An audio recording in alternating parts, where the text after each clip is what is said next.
Salut, c'est Sam Kiné. C'est arrivé à tout le monde. Passer une mauvaise nuit, ne pas trouver le confort, maudire son oreiller en le retournant 10 fois. Quelques pistes pour mieux dormir, c'est maintenant. Commençons par le matelas. Il est souvent dit qu'un bon matelas dure 10 ans. Mais cela va dépendre de votre poids et de sa technologie. Ressort, mousse, latex, mémoire de forme, et donc aussi de la marque, garante de matériaux de qualité et endurants. Un matelas n'est rien sans un bon sommier adapté. D'ailleurs, les garanties sont souvent prolongées si le sommier est acheté simultanément.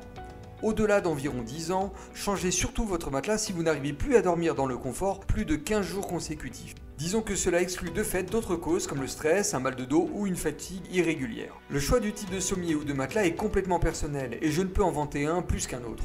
Simplement de par mon expérience personnelle, je ne peux que vous conseiller de vous rendre dans plusieurs magasins de literie et d'en essayer encore et encore pour vous faire une idée. À vous de ressentir ce que votre dos préfère. Soyez cependant vigilant pour qu'il y ait une épaisseur tendre en mousse en superficie. J'appelle ça le nuage d'accueil. Un matelas doit être suffisamment ferme pour vous empêcher de vous enfoncer et déformer votre dos quelle que soit votre position, et suffisamment confortable pour vous accueillir en douceur. Mais tout cela reste dépendant de chacun.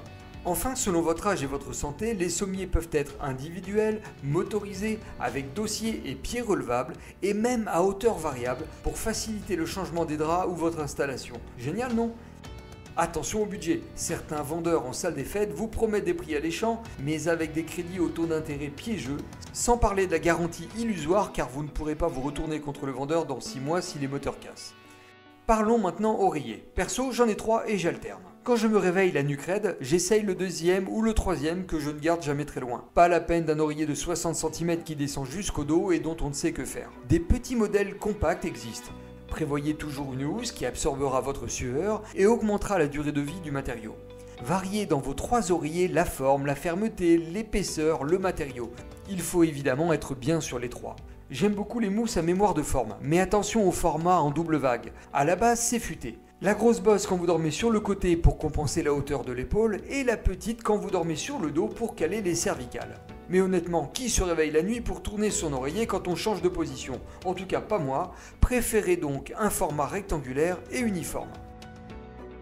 Si vous aimez dormir sur le dos et que vous avez le dos fragile, essayez de caler un coussin sous les genoux, ça apporte souvent un peu de confort. Et pour ceux qui préfèrent faire l'étoile de mer à plat ventre, un petit coussin sous le ventre modère la cambrure et les douleurs lombaires qui vont avec. Et si vous avez les jambes lourdes le soir, surélevez les pieds d'une vingtaine de centimètres en plaçant un oreiller, une serviette de bain ou un oreiller sous le matelas. Ça bouge pas de la nuit et vous pouvez même le faire à l'hôtel. Un petit coup d'eau fraîche sur les jambes et la nuque et une crème fraîcheur vous soulageront aussi.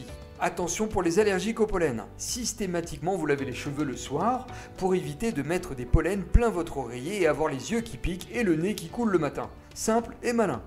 Globalement, privilégiez pyjama et drap à faible teneur en polyester. Le plastique n'est pas vraiment réputé pour évaporer la sueur et les odeurs. Enfin, pour s'endormir en douceur, pensez à vous étirer avant de vous coucher, surtout les mollets pour éviter les crampes, hydratez-vous bien et descendez votre respiration. La méthode de la cohérence cardiaque est simple, 365, comme les jours de l'année.